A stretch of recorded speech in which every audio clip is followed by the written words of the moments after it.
Just so you know, this show is about scary stuff. So don't say I didn't warn you guys. And remember, don't be scared.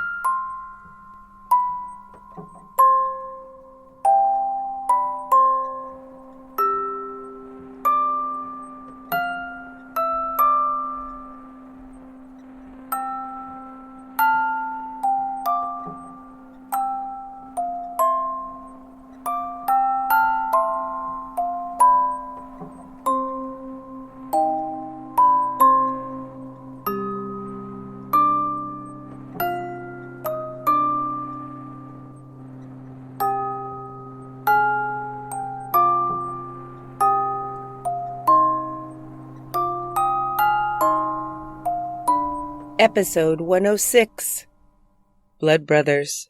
War Baby here with another episode of Murderous Minors. In the end, it was 12-year-old Daniel Bever who alerted authorities to the massacre taking place in his Broken Arrow, Oklahoma home, and although the youngster didn't make it out alive, his quick thinking helped save his sister's lives. He was able to tell the dispatcher that his older brothers, aspiring family annihilators and rampage killers, 18-year-old Robert and 16-year-old Michael Bever, were attacking their family. On this episode of Murderous Minors, we'll hear about parents who wanted to shield their children from the outside world in most ways, but excluding the internet, where their oldest son found a home amongst the darkness and seemingly dragged his younger brother along. This episode contains allegations of child abuse, part of the 911 call, mention of a suicide attempt, and ultimately, the violent, brutal murders of almost an entire family. This is a heartbreaking, gruesome story that you just don't want to be true, so please be advised. By 2015, the Bever family was large by some standards. Parents David Bever, age 52, and his 44-year-old wife April had 7 children. April described in a Reddit thread how they'd married when she was 15 years old. She was active online and also worked some from her home office. Her Facebook and Reddit posts revolve around having a premature or ill child. And she'd even started a foundation in her youngest daughter's name, who was believed to have been born prematurely. Neighbors in their South Broken Arrow neighborhood of Indian Springs recalled that the family kept mostly to themselves. The oldest of the 7 kids, 18-year-old Robert and 16-year-old Michael Bever, harbored a secret that wasn't even very well hidden. They were obsessed with murderers, serial killers, and mass shooters, most notably, and school shooters, and had been amassing a collection of knives and body armor for a year. By the summer of 2015. The darkness seems to have begun with Robert, with Michael later following along. Robert developed an obsession with the 2011 film Rampage about a spree killer carrying out a violent plan, and by the time he turned 18 and was able to legally purchase weapons and gear, the Bever brothers were developing a plan of their own. They shared a bedroom, leaving them able to talk and plan whenever they liked. They searched topics online such as familicide, torture, mass murder, minimum age for the death penalty in Oklahoma, knives, Glock handguns, and capital punishment. Robert, the oldest, said later that though they were considered to be homeschooled, they were more accurately, quote, self-educated. They didn't participate in any structured programs or activities, and their mother routinely gave them websites to refer to, per Robert's later testimony. He also said that he personally taught his younger brother Michael the 3rd, 4th, and 5th grades. By the time Michael was 16, Robert described him as caring for their youngest sister, whom they called the baby, every day, as in he was mostly responsible for the almost 2-year-old's daily care, while Robert said that their parents spent most of their time locked inside their separate offices. David Bever had previously studied at the religious Oral Roberts University in Tulsa, but worked in the computer field once employed by Hewlett-Packard. By 2015, he worked in the office as well as from inside the home. Robert testified that his father was verbally and physically abusive towards the children and also towards their mother. He described their family as being sheltered, borderline reclusive, saying they sometimes went months without leaving the house, though his aunt would later describe them more as a quiet, private Christian family, explaining that this was just how they liked it. Neighbors tried over the years to engage the kids in activities, like riding bikes or events around Christmas, but they were generally introverted and if seen outside were standoffish and even odd, sometimes staring or not responding when spoken to. They had no friends outside the home and the younger kids had never attended school. Robert said that he had, but after being molested in pre-K, he was withdrawn and never returned.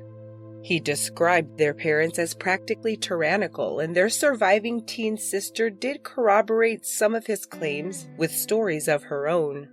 She recalled once hearing her parents discussing the fact that they may have been too hard on Robert and Michael when they were younger. There were also times, she recalled, when their father threw the kids across the room if he was angry.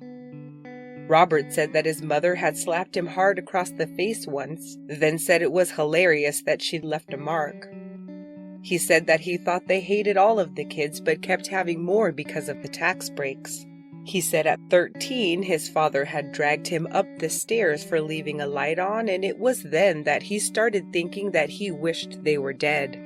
By 18, he'd taken to role-playing online as hundreds of different characters and said his mother had told him he had no identity of his own. He'd later say that initially, the body armor and knives were part of his cosplay.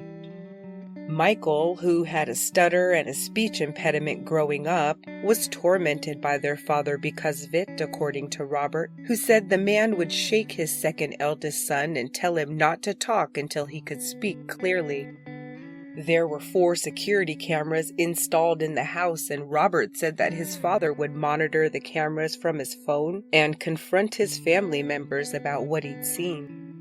As their planning continued, their teenage sister tried to alert their parents to the fact that her big brothers were stockpiling body armor and knives. However, she said they simply dismissed her concerns.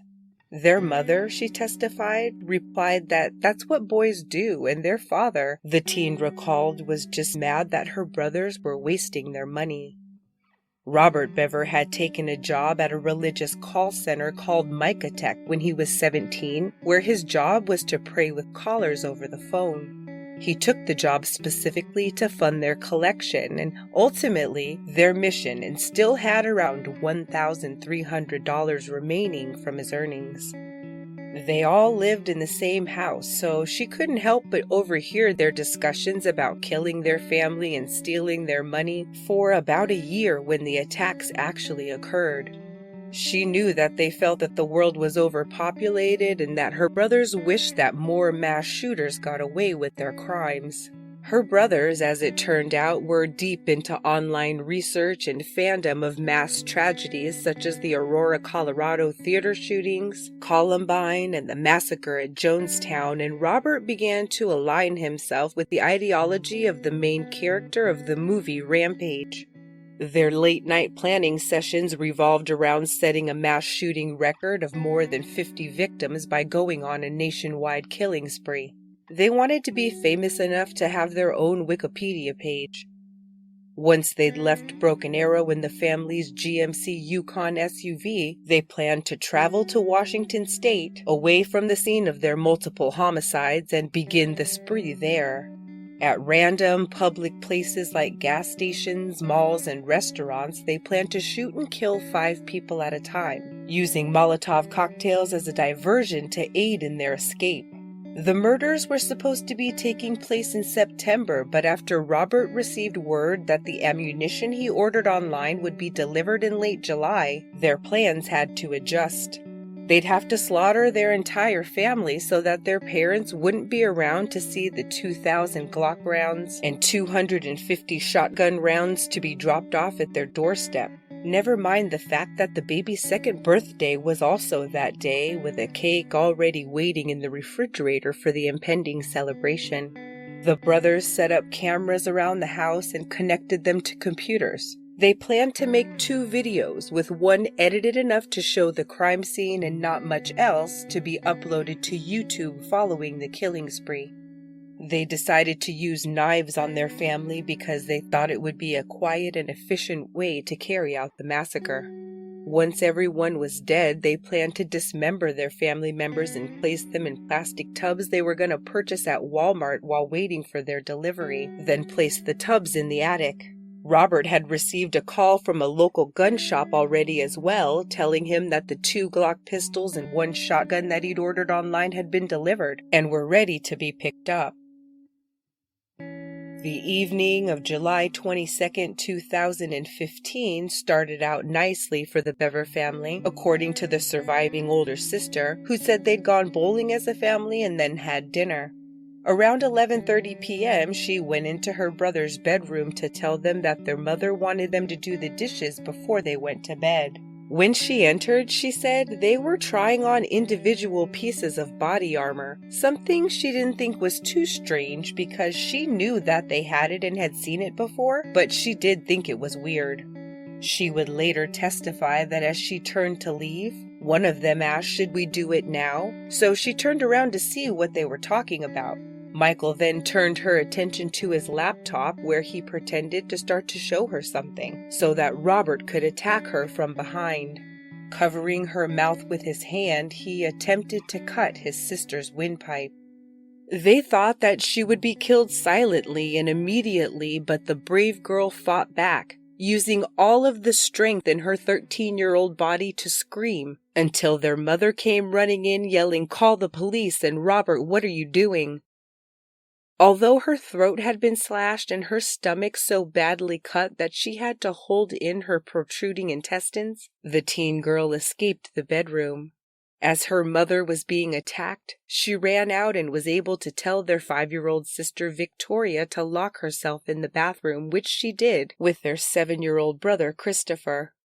According to Michael's statement, Robert continued to attack their mother, April, stabbing her in the neck and pushing her out of the room and down on the floor before going outside for a minute. Their teenage sister had made a run for the front door and made it outside. Robert later admitted grabbing her and bringing her up to a bench by the front door, attempting to strangle her to death and believing that he had. Her body left a wide trail of blood that police could see when they arrived. Robert told police later that he hated that he had to do this in potential view of the neighbors. Michael said later that Robert went back inside and continued the assault on their mother, stabbing her a total of 18 times in the head and neck, 13 times in the torso, and 17 times in the arms and hands as she prayed out loud. Her head and torso were riddled with blunt force trauma, and Michael admitted to kicking her in the attack as well as trying to slash her throat and stab her from behind. He said that Robert had him drag their teenage sister back into the house, and he left her by the front door, disabling the home security system using the pad by the front door on his way out. Michael alerted Robert to the fact that David was descending the stairs. Robert said his father asked him why he was doing this, and he replied that he had to. His father replied that he didn't have to, before being stabbed once in the face, once in the neck, 9 times in the arm and hand, and 17 times in the torso. His body was covered with blunt force injuries as well. Robert began attacking the younger kids, according to Michael, and 12-year-old brother Daniel had by then wandered into the scene. Robert slashed his arm before he was able to lock himself inside his bedroom and make the harrowing 911 call from his brother Michael's cell phone. Toward the end of the call, you can hear Michael say hello before he disconnected the call and shattered the phone on the kitchen floor. By his own admission, he'd enticed Daniel into opening the door by saying that Robert was after him too, but when the door was unlocked, Daniel was able to escape and lock himself inside their father's home office. Michael enticed him to unlock that door, swinging it open and telling Robert, quote, "He's all yours." Daniel survived the attack in the office but was chased by Robert into the family room where he died by 21 stab wounds to the head, neck, stomach, and torso. Michael later admitted to stabbing their 7-year-old brother to death in the bathroom where he was found dead behind the locked door with their 5-year-old sister Victoria, who had 23 stab wounds to her body. Michael recalled that someone knocked on the front door, and thinking it was a neighbor, the brothers escaped the home through the back door, leaving it ajar as they headed over a fence and into the wooded area backing up to their property. Police responding to Daniel's 911 call banged on the front door soon after, and the officers could hear the teenage Bever sister whispering for help, so they entered, having no idea what hellish scene they were about to step into. She was quickly transported to the hospital while police discovered member after member of this family stabbed to death.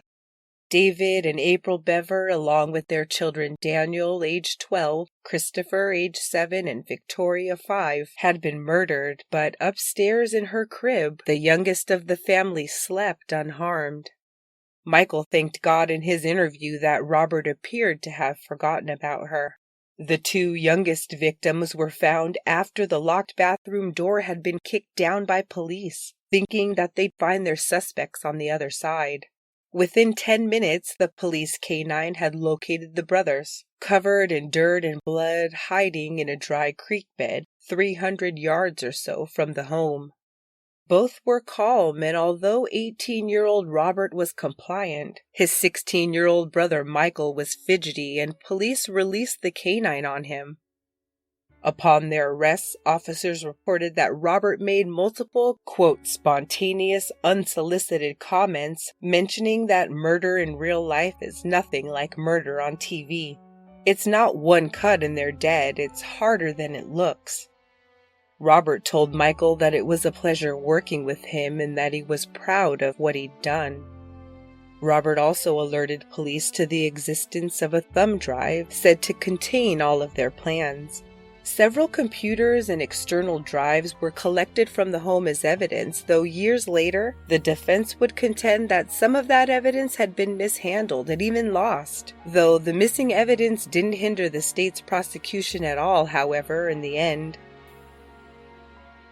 When police got the brothers to the station, 2 sets of detectives were assigned to interview them. At first, Michael said he just stood there and watched. He didn't fess up to stabbing or killing any of his siblings or his parents. However, he did change his story once they told him that Robert said he had. Michael said that he had to help Robert and participate in the murders of their family and of untold amounts of strangers because if he didn't, Robert would have just killed him too and gone on with the plan alone. 8 hours after he helped his brother attack their family, Michael Bever completed a voluntary written statement at the completion of his interrogation. The handwritten document, riddled with spelling and grammatical errors, gave police a clearer picture as to the sequence of events that night when coupled with his recorded interrogation. Robert Bever's interrogation was sealed to the public, though a detective did testify that he told them following the murders that he didn't feel like having a hobby like killing was bad because eventually he'd kill a bad person who had nothing positive to offer society. He said that killing more than one person would make him godlike. Both Robert and Michael Bever were charged with 5 counts of first-degree murder and 1 count each of assault and battery with intent to kill. As an 18-year-old, Robert was eligible for the death penalty. They initially entered pleas of not guilty. Michael's public defender immediately attempted to have him tried as a juvenile or a youthful offender, although state law required that 16 and 17-year-olds charged with first-degree murder be tried as adults. His attorney alleged that the law, quote, creates an unconstitutional classification of adult status from the mere accusation by the state of murder in the first degree. In October 2015, the motion was denied, and the appeal of the denial was denied in January 2016. Progress toward trial moved slowly for Robert as well, and in June 2016, he tried to hang himself in his cell at the Tulsa jail. An officer on routine patrol was able to cut him down in time, and he was placed on suicide watch. Robert Bever was able to avoid the death penalty, mainly because the prosecution was trying to do whatever they could to minimize the surviving Bever sisters' repetitive trauma in the upcoming years. The sisters still have to live the rest of their lives around this tragedy, so foregoing the death penalty in exchange for incarceration with no chance for parole was something they were willing to extend him with his sister's blessing. He pleaded guilty to assault and battery with intent to kill for attacking that sister and 5 counts of first-degree murder for killing his parents and 3 siblings, earning him 6 consecutive life sentences on September 7, 2016. Following the plea, the district attorney said, quote, "Ultimately, the single most important factor in my decision to resolve this case centered upon the needs of the surviving 2 children who lost everything in their lives. Those children deserve to be able to move on with their lives as best as they can without the continued torment of a trial and decades of appeals that a death penalty case would most likely bring. While I believe that Robert Bever deserves the death penalty for the savage actions, I feared that a death penalty prosecution would result in his teenage sister being forced to recount and relive the brutal details of the carnage that her brothers wrought again and again. The surviving teenage child requested that I make sure that Robert Bever never gets out of prison. His plea and sentence guarantees that he will spend the rest of his days left to his demons behind the walls of a penitentiary, where he will never draw a breath of free air again." 6 months after Robert was sentenced, the Bever family home was heavily damaged in what many believed to be an arson fire. Crews arrived at approximately 3:30 a.m. on March 17, 2017, to the infamous home fully engulfed in flames. Efforts started by neighbors had already begun to raise enough money to purchase the property, demolish the home, and replace it with a memorial park. They didn't want to see the home where 5 lives were taken every time they looked outside. With the oldest Bever sibling sentenced, focus shifted back to the impending prosecution of his younger brother and co-conspirator Michael, whose public defender dropped the tentative insanity plea and switched the focus of the defense toward the Bever's home life. He was looking to portray the already convicted Robert as the mastermind of the whole ordeal, and he was granted a continuance that pushed the start of the trial out by almost a full calendar year to give him time to construct the new defense. The trial had already been delayed by the motion and then the appeal of the decision on that motion, as well as by numerous other motions, including one brought by the defense asking that the court limit outward displays of sympathy toward the victims while in session, meaning things like memorial t-shirts or buttons and displays of emotion, contending they would collectively prejudice the jury. There was also an issue revolving around mishandled evidence, including computers, external hard drives, and a journal believed to have once belonged to the surviving teenage Bever sister. Those and other items had been sent to an auction house when the house's contents were released by the police and the estate was being settled. An employee there read it and informed police that she believed it had belonged to the teenage daughter and that she thought it contained descriptions of sexual abuse. But before police could retrieve the items, the detective who had issued the search warrants picked them up and stored them in her locker without entering them as evidence. When the journal was recovered, some pages had clearly been torn out, but no one knew when, and no passages referring to potential sexual abuse allegations could be found. The auction house employee couldn't even tell if it was the same one she'd read. No one, including the police or the defense attorneys, ever asked the surviving daughter about the journal or what it may have contained. In February 2018, the Broken Arrow detective resigned over allegations that she had mishandled the evidence. By the time that trial began on April 20th, 2018, Michael Bever had spent the previous almost 3 years in solitary confinement in the Tulsa jail. While there, officers had confiscated his personal journal, which the prosecution displayed during trial and pages of which were later released to the public. His rudimentary yet gory crayon drawings depict scenes such as the Jonestown Massacre and contain numerous other crude drawings of killers the brothers admired. One drawing shows the back of two people, with the caption, quote, "Once upon a time there were two brothers named Michael and Robert. They hated their family, so they killed them. The end." The trial brought in the largest pool of jury candidates in Tulsa County District Court history, beginning with 100, and the seating lasted 4 days. Robert Bever testified for the defense on his brother's behalf, taking the stand as their first witness beginning May 4th, 2018. He was 21 years old by then, his thin frame having filled in somewhat over the ensuing years, his hair much longer.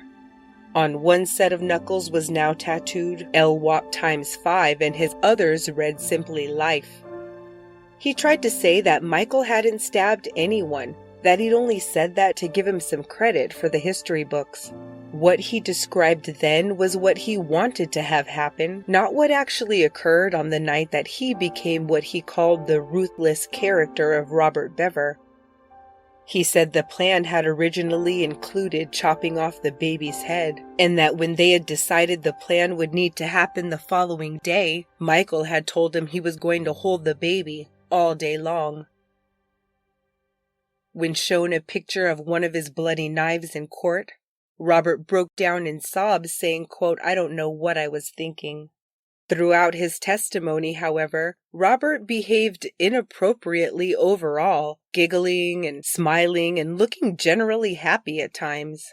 He described having been diagnosed with major depressive disorder with psychotic features and PTSD since his incarceration. He added that he had also received soft diagnoses from some doctors of possible autism, schizophrenia, and borderline personality disorder.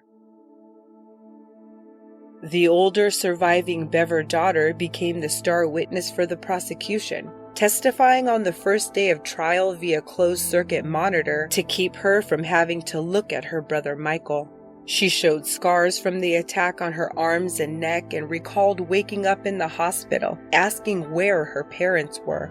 She didn't remember who dragged her back inside following her doomed escape, but did remember that she didn't see Michael stab anyone, but did hear him attacking their mother. Both she and their baby sister were adopted by the same family. One of the first responding officers testified that April Bever was still alive when they arrived. However, she died before EMS could reach her. He also testified that Michael said just after he'd been handcuffed that he hoped they were okay, referring to his family members inside the house. The 911 dispatcher who took Daniel's call testified that she'd heard him say, "No, Michael, please," followed by "Don't murder me." Following a 20-day trial, Michael Bever was found guilty by a visibly emotional jury on May 9th, 2018, after 5 hours of deliberations. The bailiff handed out tissues upon their return to the courtroom as half of the jurors were reportedly crying as the verdict was announced. Michael fell to the floor after the 6 guilty counts were read as he attempted to take his seat. The jury instructions had included, quote, "Should you unanimously find that Michael Bever is irreparably corrupt and permanently incorrigible, you are authorized to consider imposing a sentence of life without the possibility of parole. If you do not unanimously find beyond a reasonable doubt that Michael Bever is irreparably corrupt and permanently incorrigible, you are prohibited from considering the penalty of life without the possibility of parole. In that event, the sentence must be imprisonment for life with the possibility of parole. No person who committed a crime as a juvenile may be sentenced to life without the possibility of parole unless you find beyond a reasonable doubt that the defendant is irreparably corrupt and permanently incorrigible." The jury didn't find Michael to be permanently incorrigible and irreparably corrupt, and expressed their desire that he be eligible for parole after serving roughly 38 years.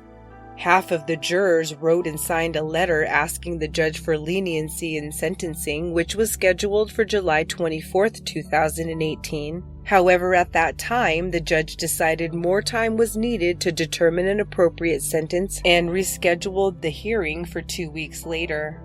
She had to decide between concurrent or consecutive sentences for the multiple life terms to be awarded.